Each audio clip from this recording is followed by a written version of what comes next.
صباح شريف على جميع. تعمل ايه يا برو لو البوليس وقفك في امريكا؟ في حالتين، لو انت معاك عربية او انت معاكش عربية. لو انت معاك عربية والبوليس وقفك، من الطبيعي ان بيبقى وراك البوليس اوفيسر بالعربية بتاعته، بيديك الارم كده او الفلاش بتاع العربية بينور وبيقول لك اقف في اقرب مكان امن. وهنا لو انت على الفري واي بتشوف اقرب اكزيت تنزل عليه، ولو انت في اللوكال اريا ممكن تخش بلازا او شارع جانبي تقف عليه. ده الا اذا ما كانش الطلب بتاعه اللي انت امرجنسي، لازم تقف في اقرب مكان على الفري واي. هو بيوجهك بعض الشيء بالذات لما بيكون على الفري واي. في الحاله ديت امسك دركسيون العربيه بايديك الاتنين.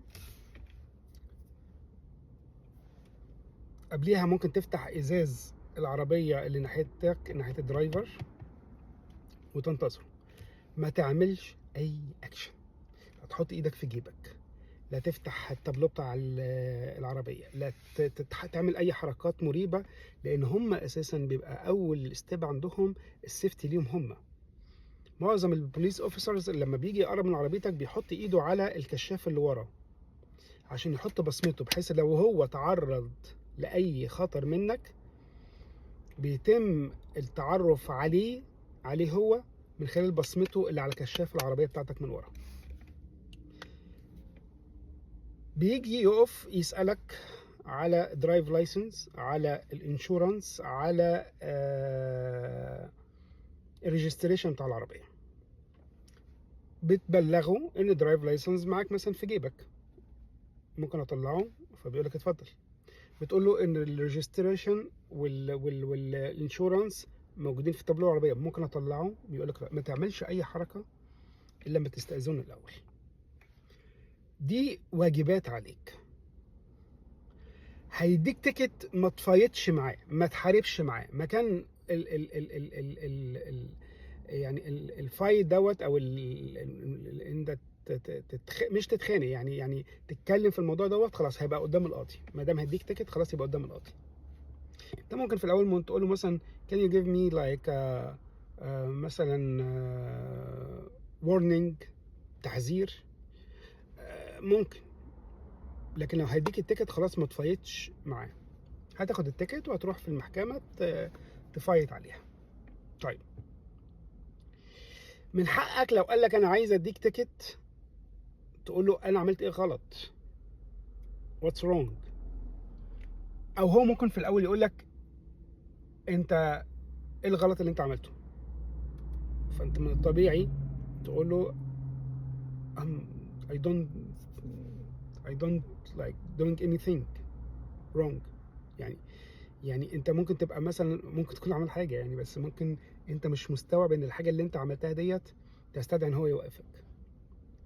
فلو هو حدد لك نوع المخالفه بتاعتك، اللي انت مثلا كسرت اشاره، اللي انت مثلا دخلت في لين من غير ما تدي السيجنال، اللي انت اوفر سبيد، انت يعني ممكن اسباب كتيره جدا. ممكن تكون الفلاش بتاع العربيه بتاعتك مش منور، بالذات طبعا بتكلم بالليل يعني. فاني هاو ما تفايتش معاه. الاهم من ده بقى ان انت لك الحق في عدم مجاوبة اي سؤال. يعني في اسئلة ممكن يسألها لك شخصية، انت منين، انت بتشتغل ايه، مش من حقه يسأل، وانت برضو من حقك ما تجاوبش. طيب، لو البوليس اوفيسر حسيت ان هو يعني من اللي احنا بنشوفه من خبرتنا في امريكا، ما فيش حد طف فيهم او عنصري، يعني من اللي انا قابلتهم على الاقل.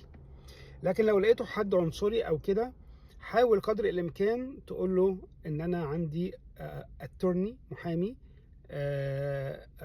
يقدر ان هو يجاوب على اي اسئله في المحكمه بدون ردك على اسئلته.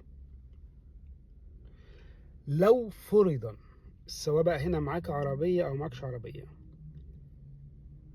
اتخذ الاوفيسر قرار ان هو يقبض عليك، لا تقاوم. لان مقاومتك دي هتدخلك في قضيه تانية، في حين ان انت لو ما قاومتش انت مش في قضيه. يعني هو ممكن عايز بس يعني يقبض عليك او يحدد حركتك لشيء ما هو شايفه، بدون ما يكون عليك تهمه، بدون ما يكون عليك مخالفه، بدون ما يكون هو عايز لفتره، ولو لفتره زمنيه. يعني في ناس كتيره جدا بيتم القبض عليهم وبيخشوا البوليس ستيشن وبيطلعوا بعديها على طول من غير حتى محامي. هو يعني الافتراضات اللي عند الاوفيسر مش لازم تكون 100% صح، وممكن ياخد الاجراءات اللي هو عايز ياخدها، وبعد كده انت من حقك اللي انت يعني تدافع نفسك من خلال نفسك او من خلال محامي وتطلع من الموضوع. اهم حاجه لا تقاوم، يعني لا تقاوم. اوكي، انت ممكن تساله ليه انت عايز تقبض عليا، ليه انت بتقبض عليا، لكن ما ترفضش ده. طيب ده في حاله لو انت معاك عربيه. لو انت مش معاك عربيه، ده يمكن نادرا ما بيحصل، لكن whatever لو حصل، بوليس اوفيسر او ايس او اي جهه فيدراليه منوط بيها تنفيذيه ان هي او مخول ليها في الامريكان يعني جوفرمنت، ان هم يستوقفوك ويسالوك على اوراقك، من حقك تقدم الاوراق اللي معاك، ومن حقك ما تجاوبش على اسئله، ومن حقك تطلب المحامي بتاعك او تطلب محامي هجرة مثلا يكون معاك، ومن حقك برضو اللي انت تفايت على اي اكشن يتاخد، سواء تم القبض او توجهت للاسم او تحدد لك ميعاد محاكمة او اي شيء. يعني في ناس بتمر بكل المراحل ديت وفي الاخر بيطلعوا ديسمس، براءة. فمش معنى ان انت دخلت في سيتويشن زي دوت اللي انت تنهار واللي انت تيأس واللي انت تحصل لك يعني تشاج. لا، هو الموضوع ببساطة جدا ان دي ربما تكون اجراءات امنيه، بالذات ما يحدث مؤخرا في امريكا. فاستوفي الاجراءات ديت ما دام انت ماشي سليم، ما دام انت تمام التمام، معاك ورقك، معاك دنيتك، مش كاسر فيزا، مش عامل كريمنال كيسز، يعني دنيتك كويسه ونظيفه، امشي معاه لحد ما هو عايز. ومن حقك برضو ما تجاوبش على الاوفيسر، بس مش من حقك ما تجاوبش على القاضي. يعني الاوفيسر ممكن ما تجاوبش على اسئلته، لكن القاضي لو انت وقفت قدامه لازم تجاوب على اسئلته وترد عليها بكل احترام وتقدير. دي قضاء. ففي كل الاحوال يعني بسمعه الفترة الأخيرة بالذات، يعني الكام شهر اللي فاتوا دول، من استوقافات بتتم على الطرق أو لناس ماشية في الشارع.